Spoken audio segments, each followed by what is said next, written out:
Sabemos que en las regiones hay muchos proyectos pendientes, pero tampoco se ha cumplido un hospital por cada provincia que se prometió. Ya estamos en cuarto año. Sabemos que hay, por ejemplo, en el Hospital Regional Noriega del Cusco, un hospital inmenso que no se puede inaugurar por problemas de gestión, problemas administrativos, que es otro tema también que hay que ver en el marco regulatorio de las regiones, porque las regiones también se sienten independientes y no terminan los proyectos. Ese hospital de Lorena del Cusco es uno de los más hermosos que existe, de repente de mucha envidia del hospital de Lima, pero no se llega a ejecutar. Hay tomógrafos paralizados, como por ejemplo en la región Huancavelica, que nos han denunciado los colegas. Está un tomógrafo de alta generación y no funciona, ¿no? Entonces también hay problemas de gestión. El Instituto de Gestión de Servicios de Salud, que fue creado para eso, tampoco cumple su función. Como ya sabemos, nuestro país también tiene problemas de gerenciación de los recursos financieros que son abundantes. Hay una crítica que se hacía muchas veces a los médicos que atendían en las diferentes instituciones de salud pública, de que aprovechaban la crisis y la falta de servicios del aparato del Estado, de salud del Estado, y derivaban a pacientes a sus consultas privadas o tercerizaban primeramente, y terminaba el paciente pagando por los servicios que no le podía entregar el hospital público. Lo que se supone que está haciendo ahora el Ministerio de Salud es, si el Ministerio o las diferentes instituciones de salud no te pueden dar el servicio, tú tienes derecho a recibirlo en otro lado y el Estado lo va a pagar. Entonces, claro, ese acto del colega que hace eso es totalmente, digamos, anético para nosotros. Pero ha estado ocurriendo. Claro, pero nosotros como colegio médico lo sancionamos y eso no debería pasar en nuestro colega, ¿no? Y eso, como colegio médico, tenemos un código de ética y nosotros los casos que detectamos no los sancionamos, ¿no? Por lo menos ya hacemos la investigación. Y en el caso de que se quiera tercerizar, pero con un marco regulatorio adecuado. En este momento no tenemos un marco regulatorio adecuado. Ya se demostró el fracaso entre el convenio entre CIS, Salud, CISOL, que prácticamente ya se quebró ese acuerdo y se ha sancionado. Su Salud, que es la empresa que debe regular todo esto, también ha encontrado diferentes clínicas privadas que no tienen las condiciones mínimas, porque yo trabajo también en la actividad privada en horas libres y muchas veces no existe condiciones adecuadas en los centros quirúrgicos, en la actividad de cuidados intensivos, ¿no? Si yo quisiera, al ser paciente, quisiera que me atienda, yo quisiera que me atienda en un hospital público, porque tiene todas las condiciones mínimas. Muchas de las clínicas de nuestra región Lima, no tienen las condiciones. Entonces, ¿qué le vamos a brindar también al paciente? Y eso lo dice la misma Su Salud. Ha detectado muchas clínicas que no califican para hacer esos convenios y esa transferencia para poder satisfacer la necesidad de los pacientes. Claro, pero es un poquito lo que ha pasado también en la educación, es decir, la crisis de la educación pública ha sido tan grande que ha aparecido una red gigantesca de colegios privados, pero que ofrecen una calidad de educación pésima, peor que la de los colegios públicos que están en una situación crítica. Más o menos lo mismo pasa en salud. Sí, al final nosotros los médicos sabemos que la mejor atención la tenemos en un hospital público. A pesar de todas las deficiencias que tuviera, tiene médicos especialistas de forma permanente, cuidados intensivos, centro quirúrgico disponible, a pesar de todas las circunstancias que sabemos que está atravesando la crisis de nuestra salud pública. ¿Qué habría que hacer según ustedes? ¿Qué debió ocurrir el 28 de julio que no ocurrió con el mensaje del presidente sobre el tema de la salud? Claro, lo primero, el presupuesto, por lo menos en Latinoamérica, deberíamos estar entre el 8 y 10% del PBI, ¿no? Realmente estamos la tercera parte de lo que está a nivel latinoamericano, ¿no? Entonces esperamos un anuncio de mayor incremento del porcentaje del gasto total en salud digamos en el Perú. Eso es lo primero. Lo segundo, una infraestructura adecuada, mínimo un hospital por provincia. Hasta ahorita no se cumple, no se inauguran ni siquiera los hospitales que ya están en proyecto hace más de 3 años. En Lima las redes periféricas no funcionan porque no tienen equipamiento, infraestructura, y también ha anunciado el apoyo al Plan Esperanza, que nosotros saludamos cualquier tipo de apoyo a cualquier sector, digamos, de la salud, pero no hemos escuchado anuncios sobre la desnutrición, la mortalidad infantil, ¿no? La mortalidad materna, que son los que realmente hacen que nuestra población sufra.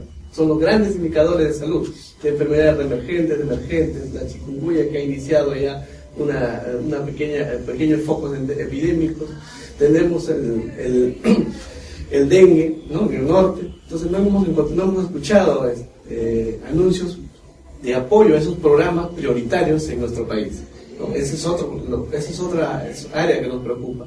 En recursos humanos no hay el adecuado apoyo. No estamos hablando de salarios, ¿no? El médico también y el profesional de la salud tienen que trabajar en condiciones adecuadas.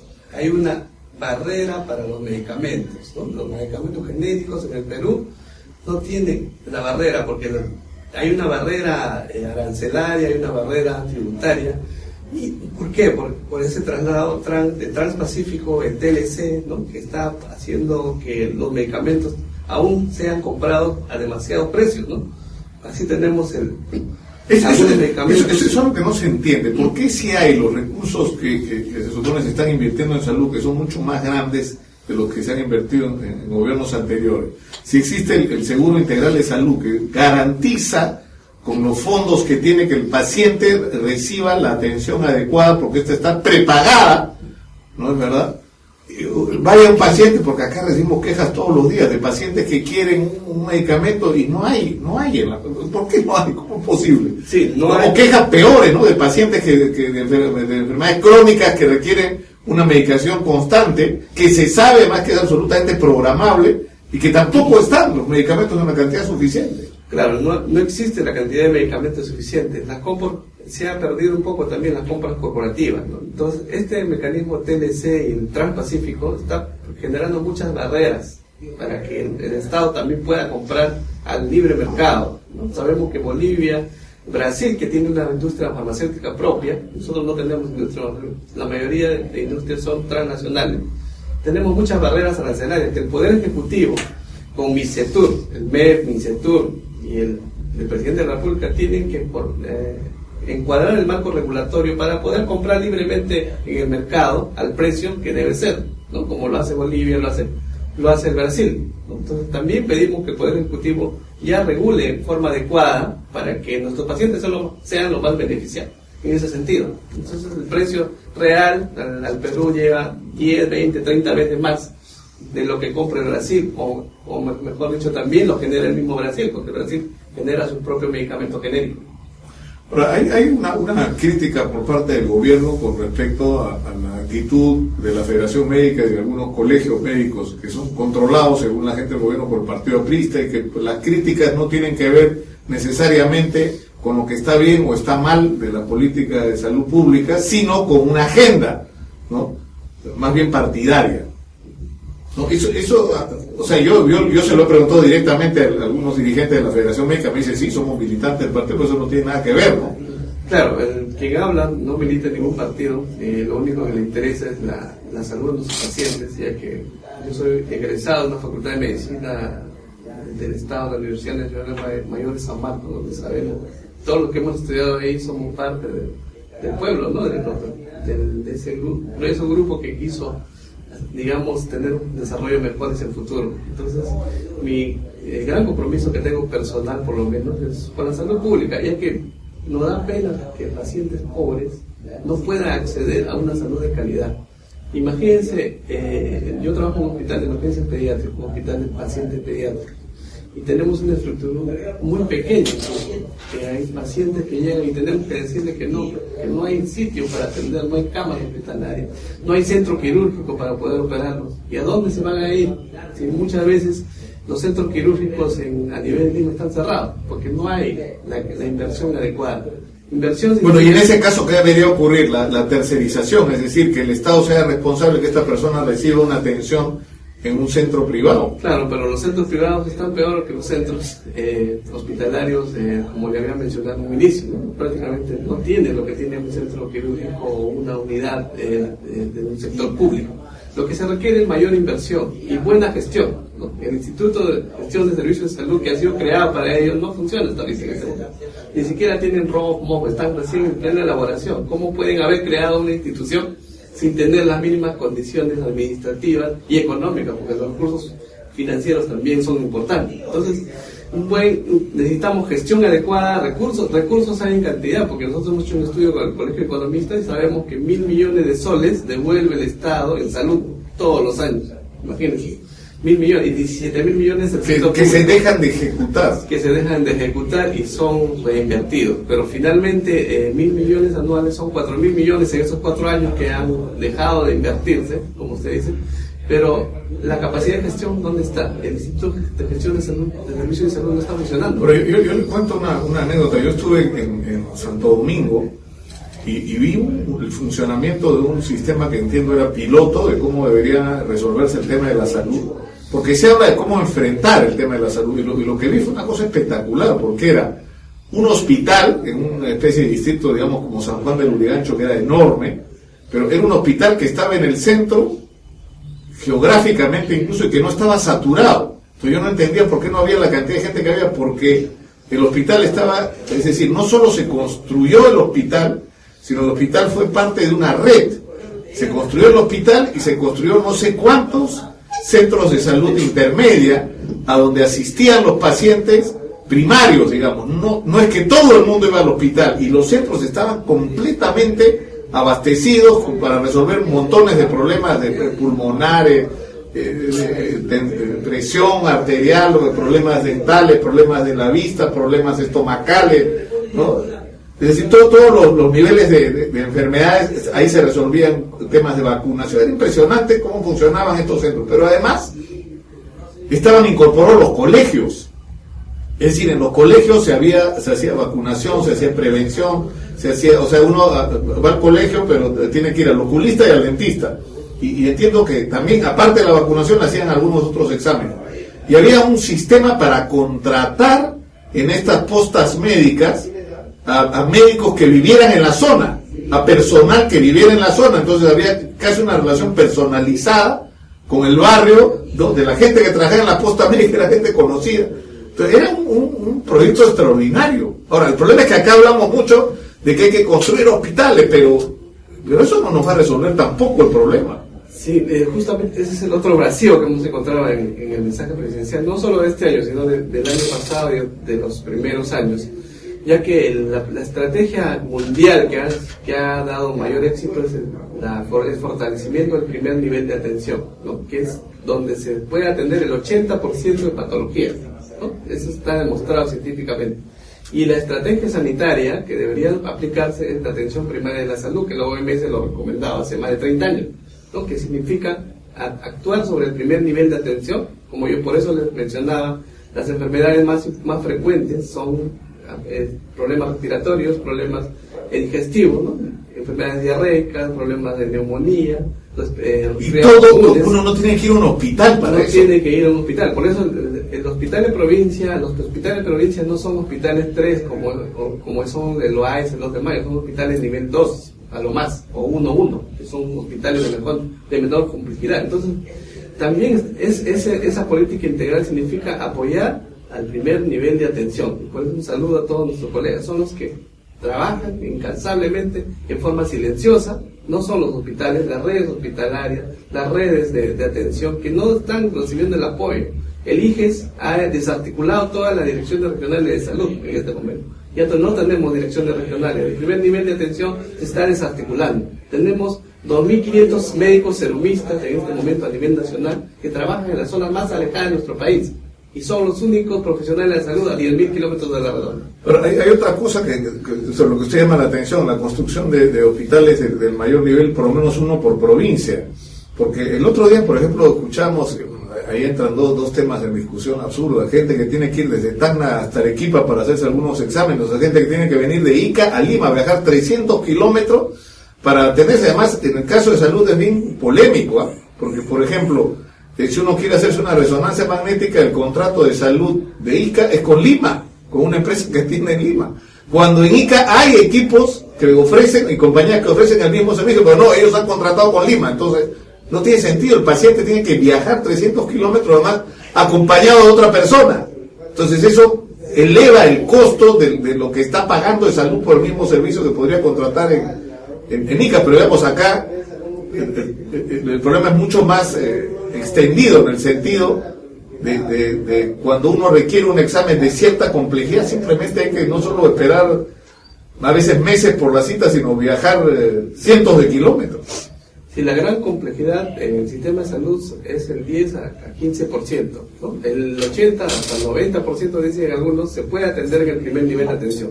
Y eso está clarísimo. Por eso el anuncio presidencial o la promesa electoral de un hospital provincia a nosotros nos parecía interesante, ya que iban a ser hospitales 2, hospitales 1-1, porque en la provincia no hay generalmente hospitales 3-1, 4, ¿no? O 3-2, que es ahora. Entonces, el primer nivel de atención en estos 4 años se ha dejado totalmente abandonado, y ese es un problema, porque todo eso implica que se satura. Claro, de todo el mundo va a los hospitales de mayor complejidad. También escuché el anuncio que van a fortalecer el hospital de San Borja, el hospital del niño de San Borja, que es un hospital súper especializado, es un instituto prácticamente. También saludamos que puedan apoyar a nuestro instituto. Pero ¿dónde está el respaldo al primer nivel de atención? El primer nivel de atención en Europa, por ejemplo, en Inglaterra, en Francia, que son modelos ideales de seguridad social, los hospitales 1-1 tienen hasta tomógrafo, ¿no? Tienen tomógrafos, tienen los mejores equipos para poder atender una comunidad que podría ser una región, una provincia, un distrito, ¿no? ¿Y por qué no podemos tener esa calidad si en el país tenemos gran cantidad de dinero? Estos últimos años hemos crecido en promedio 8% del PIB. Entonces, no hay razón. No, y además hay una razón hasta económica, ¿no? Que era una discusión que yo tenía en algún momento con un seguro. Yo soy una persona hipertensa y por lo tanto soy un paciente de riesgo de derrame cerebral y infarto. Entonces, yo tengo que someterme cada cantidad de años a un examen para ver cómo están mis arterias. El examen puede costar, no sé, 500, 600, 700 soles. Eso es barato en relación a lo que yo le costaría al seguro si a mí me da un infarto, o sea, porque le va a costar miles de dólares atenderme.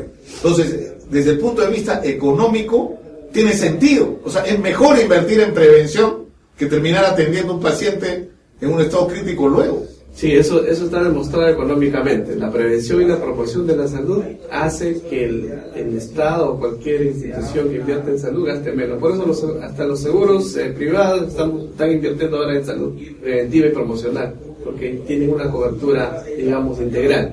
Entonces, ¿por qué nuestro sistema de salud está al revés, ¿no? Porque yo siempre explico a mis alumnos, cuando les enseño salud pública, que la pirámide la invierte, ¿no? En vez de atender primero al primer nivel de atención, que es la base ancha, ahora se quiere priorizar el segundo o tercer nivel de atención, ¿no? La atención secundaria y terciaria. O sea, no debemos esperar que haya enfermedad, debemos prevenir la enfermedad. Por eso hay un proyecto también que el Ministerio empezó el año 2008, que es de medicina familiar, que se agrupa familias y se busca, el paciente, el médico busca a la familia y hace un mapa un mapa familiar, denominan ellos, ¿no? Esa es la especialidad de medicina de familia. Un saludo también a nuestros colegas. Son pocos todavía en el Perú. Pero eso se tendría que operar desde las postas o desde los centros de atención primaria. Desde el primer nivel de atención, desde las redes periféricas, postas, centros de salud, ¿no? Bueno, lo que no entiendo, Tommy, ¿por qué ustedes no están sentados con las autoridades de salud conversando cómo hacer las cosas mejor? ¿Qué es lo razonable? Es decir, si se quiere producir, como el gobierno dice, una gran reforma en el sistema de salud, ¿cómo vas a hacer esta reforma si no estás sentado y del brazo con los médicos, con las enfermeras, con los tecnólogos médicos, con la gente que va a tener que llevar a la práctica esta reforma? Es decir, esto es una especie de reforma con los médicos en contra, ¿no? O peleado con ellos, es imposible. Sí, nosotros, eso es lo que reclamábamos con la anterior ministra, que muchas veces no quería recibirnos en su despacho presidencial. Con estos nuevos ministros hemos tenido varias reuniones, el decano del Colegio Médico, nuestro decano nacional, ha tenido reuniones permanentes. Es más, quien habla ha escrito un libro que se llama La verdadera reforma en salud en Perú, que de repente en un momento lo voy a traer para que ustedes lo puedan revisar o poder, digamos, promocionar, ya que ahí estoy proponiendo lo que se está hablando en este momento. Es un pequeño grano de arena que he escrito ya después de todos estos 2 años de gestión que tenemos en el colegio regional y todo este proceso de huelga larga y dura que hemos pasado estos 150 días y más el proceso de reforma que después de muchos años se está dando. Queremos tener una reforma consensuada, como usted mismo dice. Tenemos que sentarnos a conversar porque de alguna forma vamos a ponernos de acuerdo en algunos puntos. Hemos hecho un congreso, un curso iberoamericano hace una semana donde han venido los colegas de España, de Chile, de Colombia, de diferentes países. y hemos logrado entender algunas conclusiones de las que estamos conversando, como fortalecer el primer nivel de atención, que el gasto público en Latinoamérica por lo menos esté entre 8 y 10% del PBI, ya que muchas regiones como Chile, mucha envidia tenemos los chilenos, ya tienen alrededor del 9% del PBI. Brasil también está alrededor del 9%. Nosotros estamos menos del 5%, imagínense. Solamente comparando el porcentaje de gasto en salud con el PBI, estamos lejos a nivel latinoamericano. Muchas gracias al doctor Tommy Villanueva Arequipeño, él es decano del Colegio Regional de Lima, el Colegio Médico del Perú. Muchas gracias por estar con nosotros. Muchas gracias. Vamos a la pausa y regresamos con...